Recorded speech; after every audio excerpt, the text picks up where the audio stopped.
proud and humble, beautiful and plain, and young and old.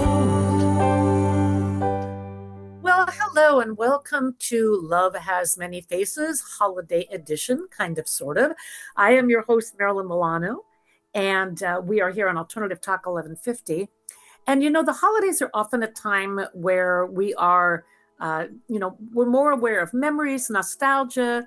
We remember past holidays, those who have gone on ahead of us. And I have been reflecting a lot the last week just about some of the dogs that have been in my life and the ones that are now. And so I'm going to be having a conversation with our producer, Eric Reidar, and talk a little bit about some of those animals who have crossed my path and what they've meant to me.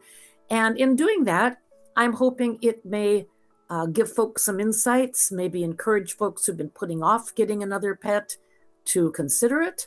But mainly, I just wanted to share the stories and see if it resonates with you. So we'll take a very short break and be right back. A very quick reminder, we're on podcasts now, so you can find the show if you just Google Love Has Many Faces podcast, or go to wherever you find your podcasts. And if you type that in, it should show up as well. So we'll take a short pause and I will be right back.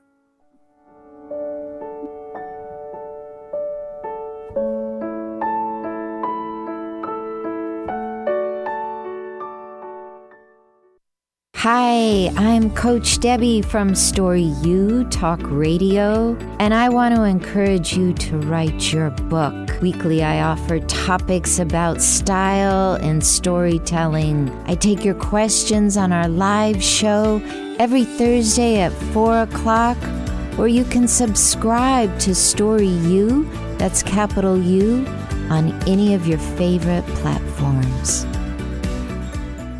This is Martha Norwalk. Every Sunday morning, beginning at 9 a.m., thanks in part to NewProSupplements.com, we cover the world of animals. This week, December 28th, it's an encore presentation. Tune in to hear Dr. Nels Rasmussen last show here on Animal World and find out what our plans for the show in the future. Linda was here too, and you can receive a surrogate healing just by listening along and following her directions. Hope you can join us for Martha Norwalk's Animal World, Sunday morning, 9 a.m. to noon, right here on Alternative Talk, AM 1150. There's a reason they invented the internet. It's called 1150kknw.com. Welcome back to Love Has Many Faces. This is your host, Marilyn Milano, and I'm here with Eric Reidar. Hi, Eric. How are you this week? Hey, Marilyn. Happy holidays to you. I'm doing well this week. How are you? I am doing okay. The usual, there's the hectic part of it. There is the memory and nostalgia part of it. There's the moment where you kind of go, because the weather's been so gloomy, except for those few sun breaks. But I've been thinking a lot about my love of animals and where it started and the many animals that have been a part of my life. And I just felt like sharing a little bit of that with some of the folks. So is it okay if I start with my very early childhood? I'll only spend a couple minutes there. I promise this will not be a 40-plus year recap. Yeah, why not? All right. Well, apparently, according to what my parents told me, I've loved dogs since I was able to walk and talk. And when I was about 2 years old, I indicated that I wanted dogs. And I used to sleep in a bed that was filled with stuffed dogs. I mean, I remember Spare Ribs and Morgan, just to, remember a couple of their names, but I loved them. Well, you had a dog named Spare Ribs? Well, I had a stuffed dog named Spare Ribs. Oh, okay. Yeah. No, I had a stuffed dog named Spare Ribs and another one named Morgan, and I was about 2. But then when I was 4, my parents brought home a beagle, and I named him Woofer. And sadly, and I don't remember this part of it, which is maybe good, but he was stolen from us. So it was a couple more years, and my dad really wanted to get a golden lab. And he couldn't find any at the time, and he brought home a breed that at the time we didn't know about. It was a golden retriever. And they were fairly new to the area, I think. You can imagine this was back in the day of the dinosaurs, right? But anyway, we named him Duke.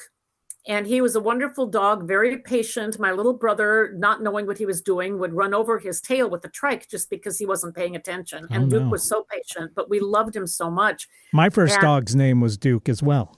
Well, okay. I think it was a common name. What kind of dog did you have, Eric? He was a big mutt. He had all kinds of stuff in him, but a super gentle, beautiful dog. I know. So was our Duke. And then after he died, I was in college, I think, when he died. And then we got another dog who was named Duke 2. So Duke 1 lived to be about 13 and Duke 2 lived to be almost 16. And then came college and off I went. And when I got out of college, of course, I had an apartment and I really wanted a golden retriever. But of course, most apartments had weight limits on the dogs.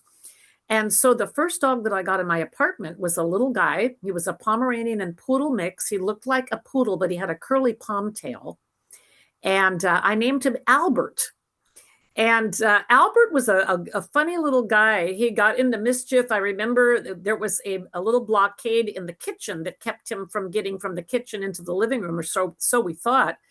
And one day I came home from work and he had catapulted himself over the divider in the kitchen and he had chewed out the entire seat of my sofa.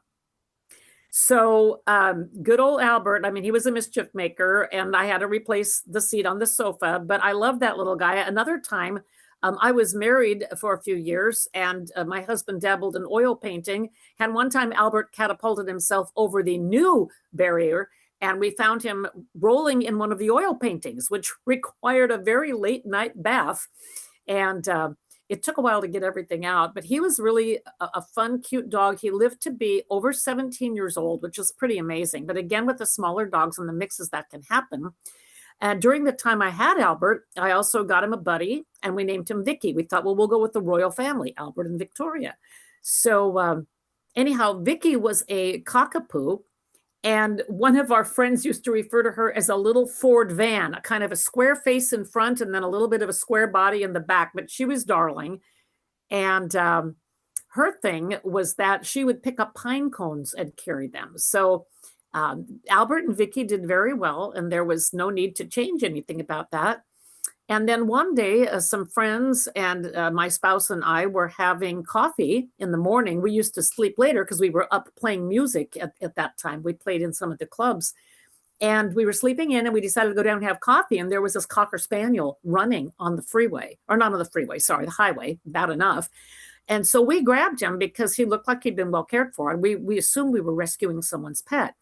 Well, of course, these were the days before the internet, but we tried the paper and I posted at the vet and I left just enough information that, somebody could have identified. We said there was a spaniel found on the highway. Please identify and you can claim him. And nobody ever identified him after a month. And we really tried hard. So we wound up keeping a little guy and we named him George. So now we had Albert, Vicky, and George, the whole royal family. And the little guy was a mischief maker. Let me tell you, he could get into any cupboard or drawer. And it required that we put child proofers on all of the doors. I mean, he opened the closet once and ate part of my leather jacket. He got into the drawers and pulled out pans. But he was so stinking cute. You couldn't help but love the guy. It was just adorable. And so for quite a while, Albert, Vicky, and George were our trio. And then Vicky was the first one to pass away. We think it was kidney disease. At that time, we weren't 100% sure, but that left George and Albert. And then finally at 17 and a half, Albert passed and that just left George. So I thought, I really need to get a companion for him. Now, by that time, I was a divorced woman and I was taking care of the dogs myself.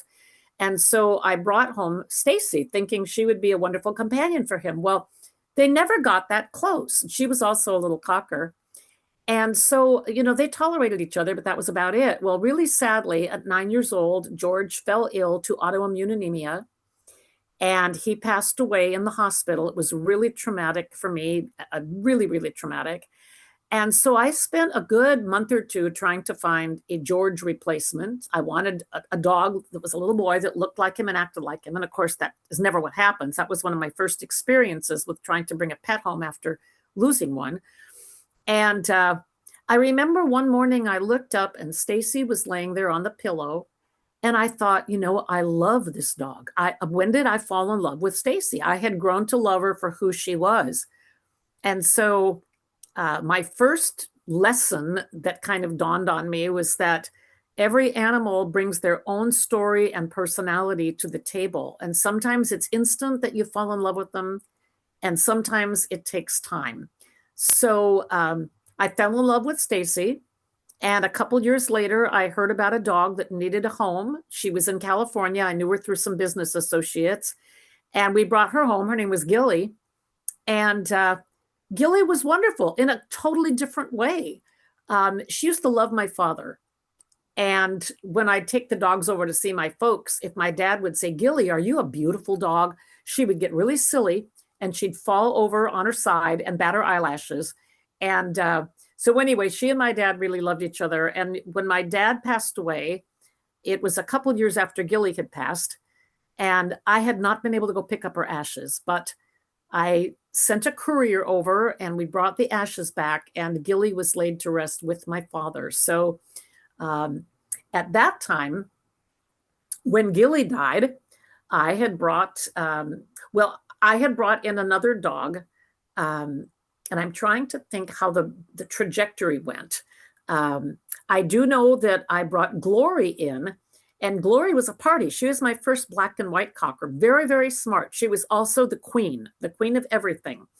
And she was a funny girl and had to be, at the head of the bed and so forth. And at first I didn't know if it was going to work out with her because she was a little bit dominant with Stacy. And yet she then grew to love her, and they became quite close. Stacy passed at about 13, and in came Shelby.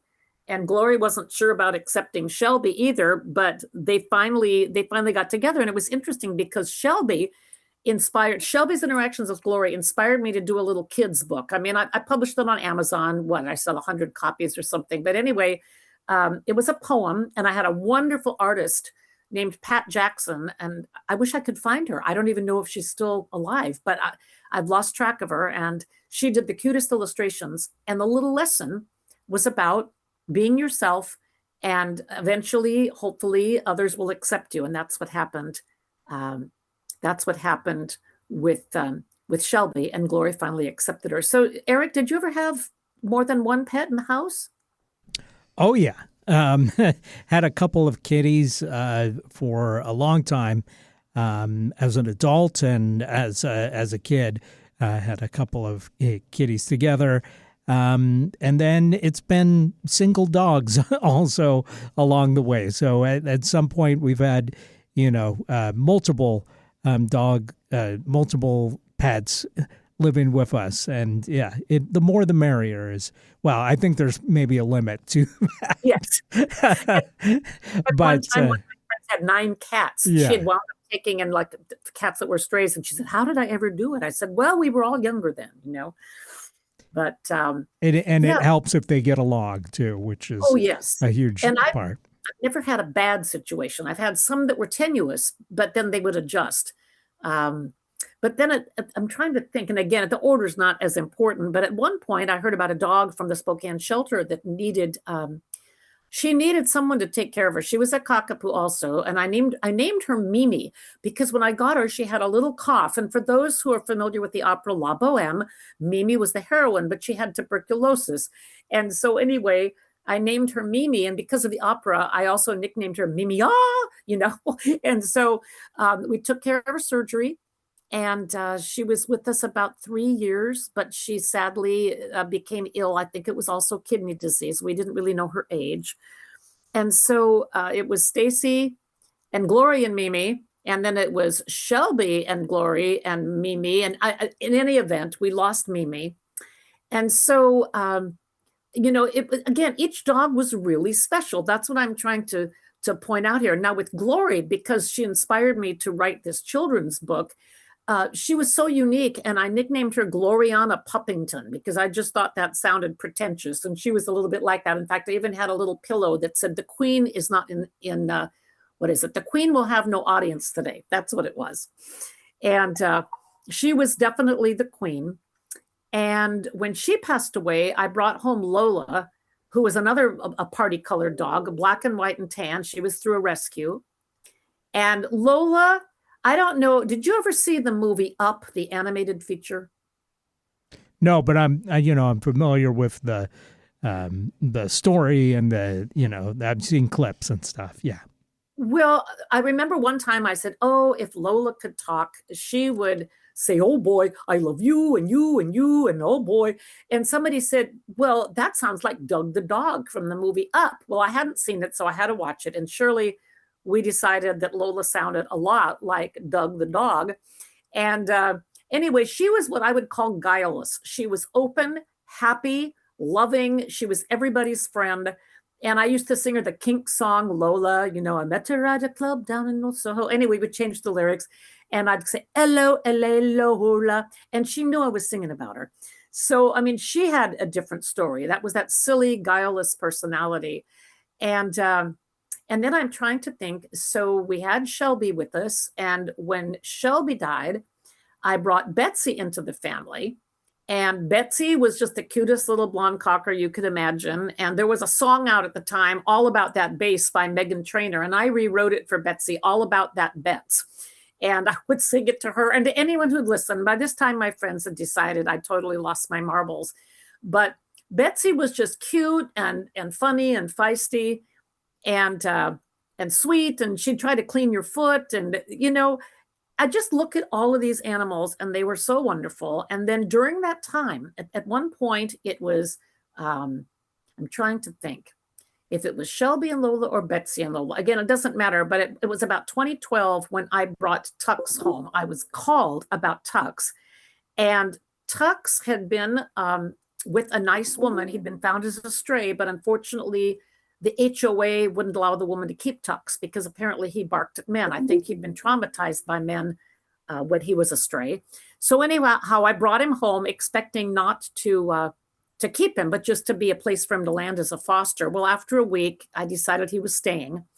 And Tux's nickname became Muppet Man. And so I wrote lyrics for him because, when you play music, your head is full of song lyrics. I wrote lyrics for him. And it was to Rocket Man, except it was Muppet Man. And that's what he was. He was the Muppet Man. He liked his toys. He wanted all the toys. He barked at his own shadow. He was a funny, funny, funny guy, a big personality. And he broke my heart when I lost him in July, of this year.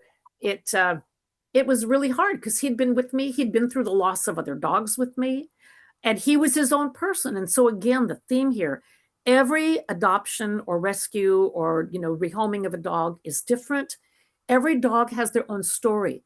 And I say this to encourage people. They're missing their dog. And this applies to cats too, of course, my experiences with dogs. But my message I want to get across is just that if we give them a chance, we will create a story with them and it will be wonderful. Now, when Betsy died, I could barely handle it. I was a mess. And at that time, it was just Tux and me, and Tux was distraught. And so I reached out to a couple of people I knew in the dog world. And within 2 days, I had Fire, who was a rehome, and I still have Fire, and she's wonderful. And I also, at the same time, heard about Kala. And I decided that both of them should come here to stay. They are the 2 dogs that I have now. And honestly, these dogs love each other. They love every person. They love every dog. Maybe every dog doesn't love them, but they love every other animal. And they are 2 of the most loving, angelic beings. I have nicknamed Kala the potato because she's soft and white and small. And then I've nicknamed Fire several things, but I call her Nubs because she's got the biggest, furriest nub. American cockers generally have a nubby tail. And hers is really cute. And so again, people get silly over their animals. But again, none of these animals ever replaced the dogs that left. I still shed tears for dogs who have left 20 years ago, if I think about it, or if something triggers a memory. I love these so much. I dread the day that I will lose them, but I keep myself going because I know now through experience that every animal will create a story with you if you allow it time. It might take 2 or 3 months to bond. You might bond immediately. But each of these dogs, although several of them were cockers or cocker mixes, each of them had the most unique personality, as distinctive as friends and people that we know. And so I never looked to replace. I certainly went for the kind of dog I liked. If if you like a Papillon or a Chihuahua and you don't want to get a Great Dane, that's fine. But the whole idea is that no dog is ever going to be exactly like the one you lost. And find those animals that have the traits you like. Are you a hiker? Are you active? Do you like to go for runs? Are you a cuddler, stay at home, couch potato? Find that animal, that personality that resonates with you. And, I'm so grateful for the two I have. I still miss the ones who have left. And all I can say is that each one will co-create a story with you if you allow that to be. And, in some cases, and this has never happened to me, you do bring an animal home and they don't get along with one you have, or you realize it's not a fit. Take it back to the shelter, or, if it was a dog from a reputable breeder, they will generally help you take it back. I've never had to do that. But sometimes, in spite of our best efforts, it's not going to be a fit. But I really do believe if we give them the chance, and this is especially true, we've had guests on who've talked about it, it's especially true if the dog is a rescue or has been in a shelter, they take some time to adjust. But anyway, I'm just curious if you have thoughts to add or any questions or anything. I know we're running close to being ready to wrap, but I thought you might have some questions that were triggered by all these little stories. And I wondered what your thoughts were, Eric. What is it about our pets that bring out the silliness in us? Because like you, I probably had like 10 nicknames for my dog. I've probably come up with, 10, 20, parody songs that end up being about them over the years. And, when you tell this to other people, they can't help but just roll their eyes because it's ridiculous. But there's something about, that unconditional love from your pet and just how adorable they are that just brings out this kind of goofiness about us and brings us so much joy. And it's such a nice thing. But it's funny, It is. But most people don't have that effect, Now Absolutely. Cranky people, I like my dog.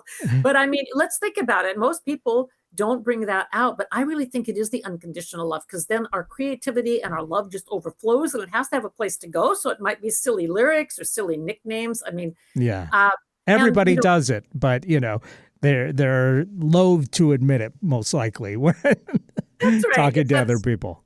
Not everybody talks about it, but I mean, I know I'll call Fire my snuggle sloth, and of course Nubs. And then she does this barkity thing where she kind of goes, chuff, chuff. And so I call her with chuffity. And I've called her barkity, woof, woof, woof. I mean, it's real goofy, right? Yeah. And people think, oh, it must be because you have no life. Well, no, that's really not true. The people I know who have maybe far more interesting and exciting lives than I do, a lot of them do the same thing. So anyway, again, it was just because of the holidays and the nostalgia and remembering some of these animals and looking back at some of the old holiday cards and stuff.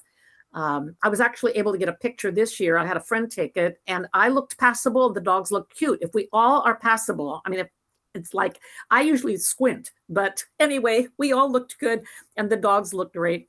And it was a lot of fun, but they sure do bring us the love and the fun. And, in this world, often we need those smiles. Sometimes it can be a dark place, not just because of the weather, but just because things can be stressful. Well, we're, this is airing just before Christmas. So I got to ask, do you get Christmas gifts for your pets? Every day is Christmas for them. I don't wrap give them things. I brought toys home. And actually, I was on a gift exchange card ornament exchange thing with one of the dog groups, and they sent them a couple of squeakies. I'm trying to teach Kella and Fire to play with the toys. See, Tux dominated them for so long, the toys, not the dogs. But I'm trying to teach them to play more with their toys. But yeah, every day they get their treats and they get their Christmas goodies that might come in exchange. But like every day is sleep on the bed day. And there's usually something for them that's fun to do. And they get so much positive reinforcement. How could you possibly have any kind of a complex when you're being told you're loved 500 times per day? Yeah. Yeah, my dog does not really care for toys. She's got a lot of them, but she could care less about them. She's just all about the treats. So I was going to say the food. Mine love the food too. That's the way it is. Well, I see we're getting close to needing to wrap things, but Eric, thank you for joining me for a little bit of holiday reminiscing. We certainly all love our animals, and for all of those out there that might be missing one, think about bringing one home when the time is right. They'll love you for it. I'm Marilyn Milano, your host of Love Has Many Faces. We're going to take a very short break and come back right back to wrap things up. And I've been talking with our producer, Eric Reidar. So stay with us.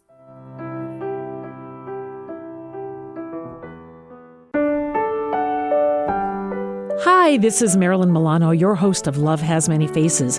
The music that you're hearing during this show every week is exclusively original music from my own CDs. If you're enjoying it and would like to order a copy of one of my 2 CDs for yourself or as a gift, just go to marilynmilano.net and you can order directly from the website. I give a portion of every sale back to animal rescue because that's part of the whole cause. Thank you for listening and thanks for your support.